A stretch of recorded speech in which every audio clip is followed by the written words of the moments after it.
Coming up, an interview with Mr. Terrell. What you're looking at is a visual representation of what just happened. And it seems like you've kind of beaten me back on getting real spoilers.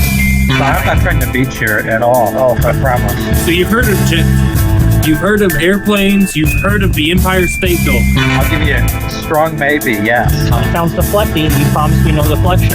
What happens to every other female that goes to Wingland? You've heard of Grand Oaks, you've heard of the Empire State Building again. I don't know if I could say. Whatever this man is a part of. Oh, I can't believe this. I know this show. I know this show. I don't want to see Obviously your... you don't. Does it spoil that much? You don't mind it getting spoiled for you? In 2025, upcoming director Christopher Terrell began to release his new project, The Myth of Flight, a television show that released 1 to 3 episodes weekly. Season 1 of Myth of Flight asked plenty of questions, established a host of characters without a clear idea of who was reoccurring later, and gave answers to very few of those points. And now Season 2 has come out, and instead of answering any of those questions, it raises more questions that have left fans stumped to the point that each week is a rabbit hole of revisiting episodes for hints towards finally understanding it all. I felt defeated by the show, as if it dropped my pants and proceeded to point at me and laugh weekly. As an investigative journalist, I tried to secure a meeting directly with the show's director, Mr. Terrell. However, he's quite aloof with the press and has gone on record claiming that the next time one of those ever try to talk to me again, I'm going to show them the business end of a gun. He was later asked to clarify, in which he responded with a Jack Nicholson in The Departed impression where he pretends to not know how to hold a gun and then proceed to point a gun at the reporter. All hope was lost at getting the answers I needed until I received a phone call from Mr. Terrell. Although we'll be showing you his face, for privacy reasons, we will call this man Volcano. Volcano had worked on a project with Mr. Terrell, and he managed to secure a one-time only meeting at a restaurant with the director to get my questions answered. He set the ground rules. Everything would be off the record, no cameras. All I asked in return was that he answer a few select questions that the fans should know, and that he would have to answer no matter what. We each agreed. However, thanks to a well-placed fingers crossed under the table, I gave myself permission to keep everything on the record. I placed 2 hidden cameras during the meeting to detail his confession. With several aces up my sleeve, I was ready for the interview that would change everything.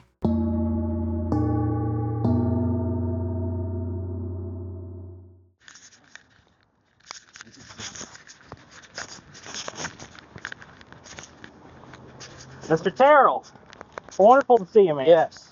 Fantastic. Great. How's the weather? Cold. How about that cold? The meeting started strong after we had a chance to order. He was the kind of guy who liked being buttered up. However, what I didn't expect or plan on was that Mr. Terrell had already seen my work. I've been following you, so I'm glad to meet the guy that did Clank. What you've just witnessed is a complicated power struggle between Mr. Terrell and I. There's a lot of moving parts, so let's break it down. I threw out respect in the knowledge that I had researched him with the hopes to garner mutual respect. But renowned director Christopher Terrell does his research. He makes a specific reference to my work on the digital board game Clank, where treasure hunters traverse dungeons and terrains to get treasure before the dragon knocks them out. Mr. Terrell likely mentioned this video of mine in particular because of the competitive nature of the game. He knows this interview is a game. Just look at him. Look at his framing. He looks like a cornered animal, but it's a facade. He has flipped the script, he's cutting off the exits, and I just entered his cave of mystery. Well, Mr. Terrell, I hope you're ready for questions, because today, we're going to get answers. What do you think is the most important episode of Season 1? I would say to get answers, it really would be to be good to see all the pivotal episodes. This was a softball question to get him comfortable answering questions. On the surface, it would seem like he isn't answering the question by not providing a single episode per my question. However, his answer is that every episode of the 33 that are available is the answer, and here's why. Season 1 of the show has a lot of character and world building in preparation for the rest of the show. The question could be asked, hey, did I really have to watch Mr. Doyle eats a sandwich to understand his character? And to that, Mr. Terrell has specifically answered, yes, they are all required viewings to completely understand the show. Fortnite fans, you're welcome. I've heard other people talk about Mr. Doyle. We think he's gluten intolerant. It's not like he doesn't even really want to eat the sandwich. So, it's kind of my headcanon that he's gluten intolerant. Can you confirm or deny his gluten intolerance? I am gluten intolerant, and everything in the show does come from a part of my life. This comment by Mr. Terrell had me stumped for some time. Why would he show such an important, vulnerable side of himself this late in the game when he has the advantage? I believe I found the answer. To explain it in layman terms, I have consulted prestigious chess master Professor Dunlap for his expertise into this bizarre move. Here's what he had to say. Jackson is represented by the black pieces on this chessboard, and he's found himself in a very interesting position. Now, upon looking at this position, you may notice that white has the great advantage in that if the knight were to move here, it's checkmate in one. There's nothing that black can do to stop it. However, the conversation must not end. Instead, white makes this most mysterious move. He prolongs the game. Now, what would Jackson do in this situation? What is recommended here is a most mysterious move. Moving the bishop back to its starting square. You may wonder, what does this accomplish? The piece is now in greater danger. However, a wise man once said, clean up the board for the next person to start. A bold analysis, clearly critical of my position in the game. However, the chess master may have had the sides confused. I'll give you a strong maybe, yes. When Mr. Terrell returned to his train of thought, he retreated to his starting position, undermining everything that had been said about this question. Did I have the advantage over Mr. Terrell? Let's see what happens. So you're saying the audience is stupid? That tends to be the case with my work. A fair point for modern audiences. To test Mr. Terrell's theory, I gathered respected movie critics, Ethan and Brendan, yep, that's their names, and I tasked them with watching season 1 of The Myth of Flight to get an honest opinion on how difficult it is to follow the plot of the show. Was there any questions about season 1? No, I mean, it was pretty straightforward to me. Pretty easy to understand from my point. You understood everything about the show already. I mean, it was kind of crystal clear. Oh, the body, and Mr. Doyle discovers the body. Who's that? Who's that body? I mean, I figured it was probably Charlie. Yeah, it's probably Charlie. Well, man, you know, sometimes you have to actually watch the rest of the story to figure it out. Maybe if you were actually watching it with us, you would understand what's going on. I'm the investigative reporter. I talked to the with your guy. eyes closed? Maybe the movie at the back of your eyelids was more interesting. All right, you know what? How about you come over here and you sit in the chair? I'll be over there, and then when you have a little question, I'll pause it for you because your illiterate brain apparently can't comprehend this. That's it. You know what, man? Despite my calm composure, clearly this show is creating rifts between people. Does anyone have the guts to solve this mystery? Let's just see about that.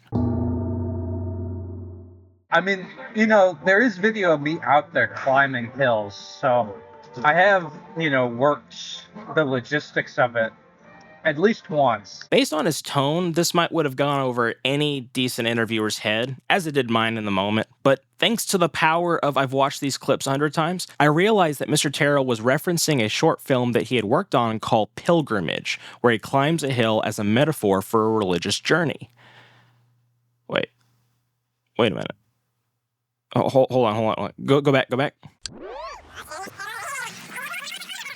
There is video of me out there climbing hills. No. Go back to the volcano line.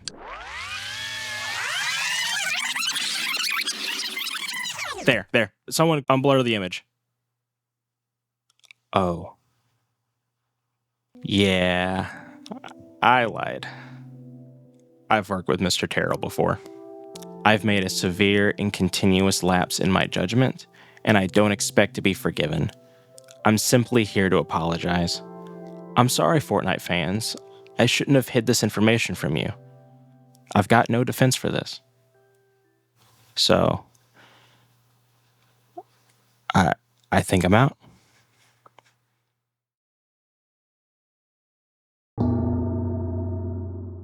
When will the last episode of the show air? Let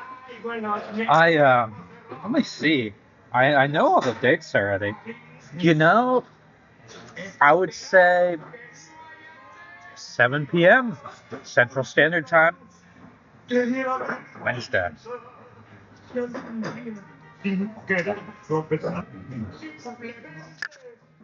You heard it here first.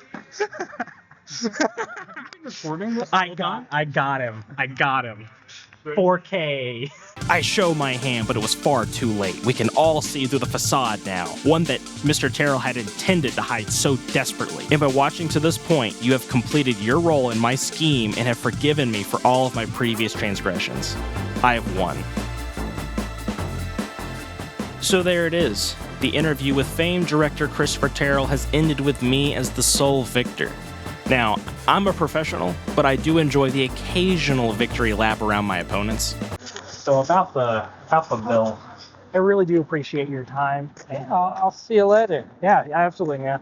But I think I think what would be cool is if there's like a reporter character that was a man that like looked like me. Well, maybe. I mean, I'll see you later. Well, thanks, man. Yeah, see you later. You want to hang out? I mean, later. That's crazy, man. All right, let's get into it. Thank you so much for staying tuned all the way to the end. You can expect to see more Myth of Flight episodes on Wednesdays at 7 p.m. Central Standard Time. Knowing that you'll be one of the ones going, I knew where he was going with it, you can't pull a fast one on me this time. If you liked what you saw, like the video and subscribe to the channel for more hard-hitting investigations. See you in the next one, Fortnite gamers.